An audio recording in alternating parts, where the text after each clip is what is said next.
Friends, कैसे हैं आप सब। आशा करता हूँ अच्छे होंगे। स्वागत है आप सबका हमारे यूट्यूब चैनल पर। जो लोग नए हैं चैनल को सब्सक्राइब कर लें, लाइक करें, कमेंट करें, शेयर करें।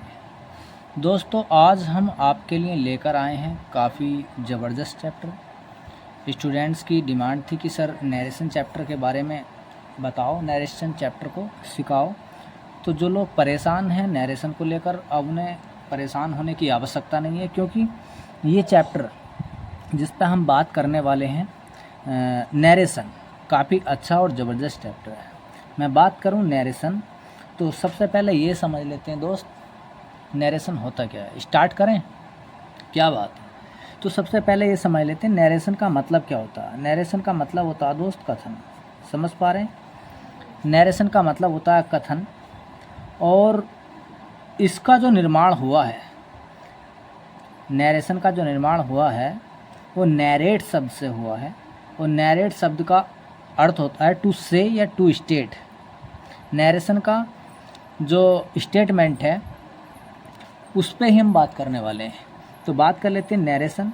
नरेशन को दो भागों में रखा गया है, एक तो डायरेक्ट स्पीच और एक इनडायरेक्ट स्पीच। समझ पा रहे होंगे आप। नरेशन को दो भागों में रखा गया है, डायरेक्ट स्पीच और इनडायरेक्ट स्पीच। बात ये कर लेते हैं दोस्त, अगर डायरेक्ट स्पीच को हम बात करें तो डायरेक्ट स्पीच का मतलब होता है प्रत्यक्ष कथन। क्या होता है? प्रत्यक्ष कथन। अगर मैं बात करूं इनडायरेक्ट स्पीच की, तो इसे हम हिंदी में कहेंगे अप्रत्यक्ष कथन।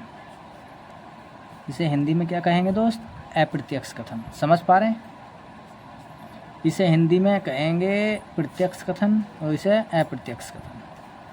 बात ये कर लेते हैं कि डायरेक्ट स्पीच होती क्या है।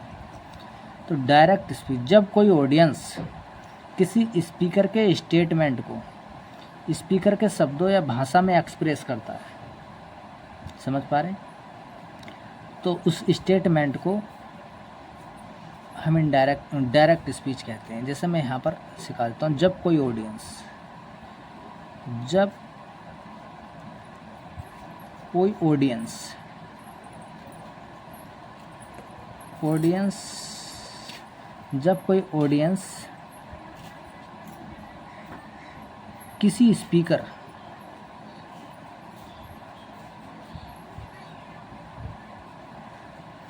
किसी स्पीकर के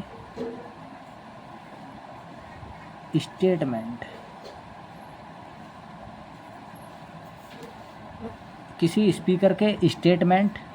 को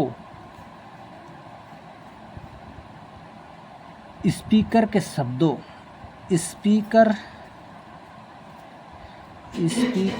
के शब्दों या भाषा में क्या करता है? एक्सप्रेस करता है। एक्सप्रेस का मतलब अभिव्यक्त करता है, तो वह डायरेक्ट स्पीच कहलाती है। तो वह डायरेक्ट स्पीच कहलाती है। समझ रहे हैं? और इसमें विशेष बात यह है, इस स्पीच में स्पीकर के स्टेटमेंट को इन्वर्टेड कॉमास के भीतर रखा जाता है। इसमें जो विशेष बात है, इस स्पीच में स्पीकर के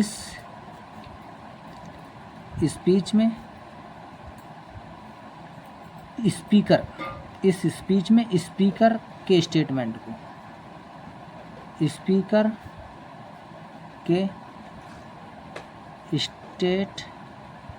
इन्वर्टेड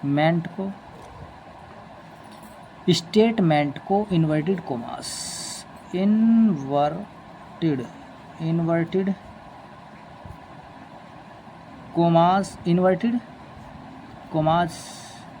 के भीतर रखा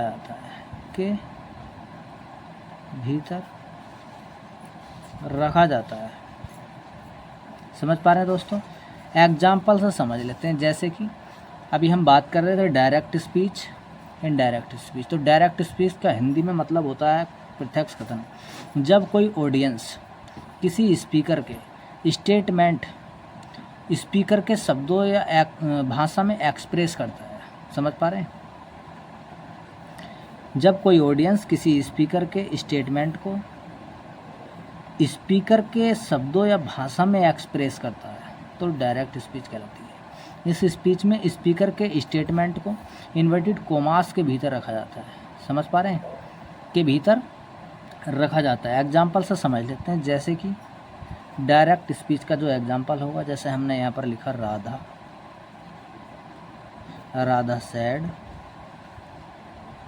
राधा सेड आई एम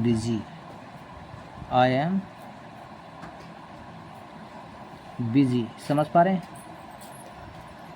तो यहाँ पर हमने लगाया है इन्वर्टेड कोमा।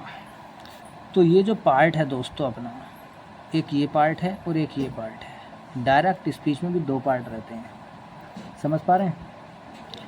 ये आपका जो पार्ट है ये रिपोर्टिंग वर्ब वाला पार्ट है और ये रिपोर्टेड स्पीच वाला पार्ट है। तो डायरेक्ट स्पीच का ये एग्जांपल है, राधा ने कहा आई एम बिजी, मैं व्यस्त हूँ। तो ये जो पार्ट है आपका इन्वर्टेड कोमा के भीतर वाला, समझ पा रहे हैं? ये है आपका रिपोर्टेड स्पीच और ये है आपका राधा सेड, ये रिपोर्टिंग वर्ब वाला पार्ट है। तो इसमें आप विशेषकर ध्यान देना है, रिपोर्टिंग वर्ब वाले पार्ट में भी अपना सब्जेक्ट वर्ब ऑब्जेक्ट हो सकता है या इस मुद्दे पर सेंटेंस हो सकता है। सेम रिपोर्टेड स्पीच वाले पार्ट में भी इस मुद्दे पर सेंटेंस हो सकता है, इस स्ट्रक्चर पर। समझ पा रहे हैं?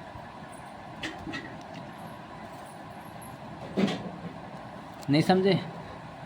Radha said I am busy, ये है आपका डायरेक्ट स्पीच का एग्जाम्पल। समझ पा रहे हैं? अगर मैं नेक्स्ट एग्जाम्पल की बात करूं, डायरेक्ट स्पीच में और कैसा एग्जाम्पल हो सकता है, तो और कैसा एग्जाम्पल हो सकता है, देखो यहाँ पर नेक्स्ट एग्जाम्पल से समझ लेते हैं। हमने यहाँ पर लिखा Monica said to me I love you very much. यहाँ पर हमने लिख दिया वेरी मच। समझ पा रहे हैं? Monica said to me, Monica ने मुझसे कहा आई लव यू, मैं आपसे प्यार करती हूँ। वेरी मच, बहुत अधिक, मैं आपसे बहुत अधिक प्यार करती हूँ। तो ये जो पार्ट है आपका, ये कौन सा पार्ट है? Reporting verb. और ये जो पार्ट है आपका, ये कौन सा पार्ट है? Reported speech.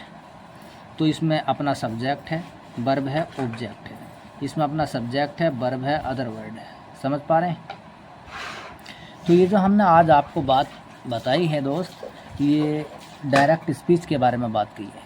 लेकिन मैं बात आगे बढ़ाऊँ, इनडायरेक्ट स्पीच किसे कहते हैं। समझ पा रहे हैं? रिपोर्टिंग वर्ब और रिपोर्टेड स्पीच के बारे में भी बात करेंगे, लेकिन उससे पहले हम ये सीख लेते हैं कि डायरेक्ट स्पीच तो हो गई, इनडायरेक्ट स्पीच किसे कहते हैं। तो इनडायरेक्ट स्पीच में दोस्त आपको क्या सीखना है ये देख लेते हैं।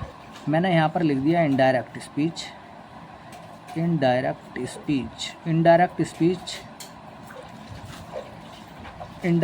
क्या होती है? इसे हम अगर हिंदी में बात करूँ तो इसे कहेंगे आप अप्रत्यक्ष कथन। क्या कहेंगे?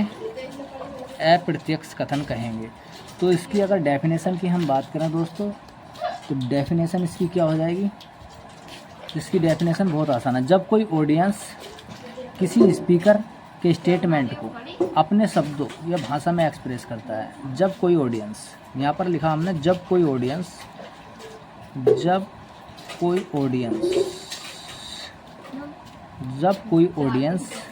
किसी स्पीकर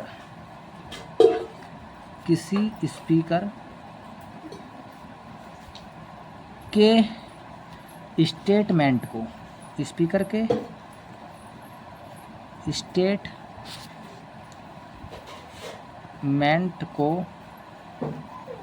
स्टेटमेंट को क्या करता है दोस्त? अपने शब्दों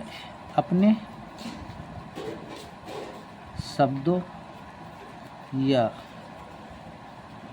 भाषा में, अपने शब्दों या फिर भाषा में एक्सप्रेस करता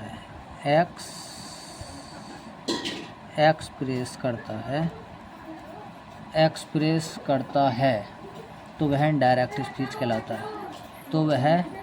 इनडायरेक्ट स्पीच, तो वह इनडायरेक्ट स्पीच कहलाती है। समझ पा रहे हैं? एक बार एग्जाम्पल से समझ लेते हैं तो आसानी से समझ में जाएगा। एग्जाम्पल है हमारा दोस्त, ये हमने यहाँ पर लिख दिया। जैसे अभी बता रहे थे, श्वेता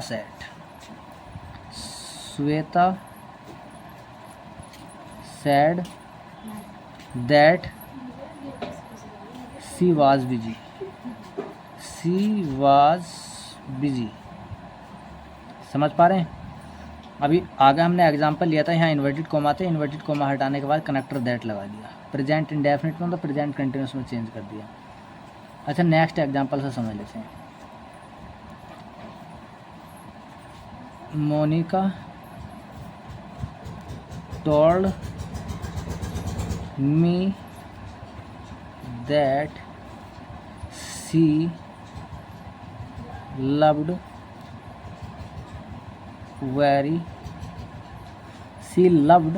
वेरी मच। ये आपका इनडायरेक्ट स्पीच का एग्जाम्पल है। समझ पाए? अभी हमने जो बात की थी, हमने बताया था आपको, जहाँ इन्वर्टेड कोमा थे वहाँ पर कनेक्टर दैट लगा दिया। इस चीज़ को हम अगले पार्ट में सीखेंगे। अभी जो हमने बात की है दोस्त, हमने बात की है कि डायरेक्ट स्पीच नरेशन क्या होता है और नरेशन के कितने पार्ट होते हैं, उन पार्ट की डेफिनेशन क्या होती है और उनके एग्जाम्पल क्या होते हैं। समझ पा रहे हैं? तो आशा करता हूँ वीडियो समझ में आ गई होगी। अगर वीडियो समझ में नहीं आई तो आप वीडियो को रोक के अच्छे तरीके से देख सकते हैं। मिलते हैं नेक्स्ट वीडियो में। जय हिंद, जय भारत।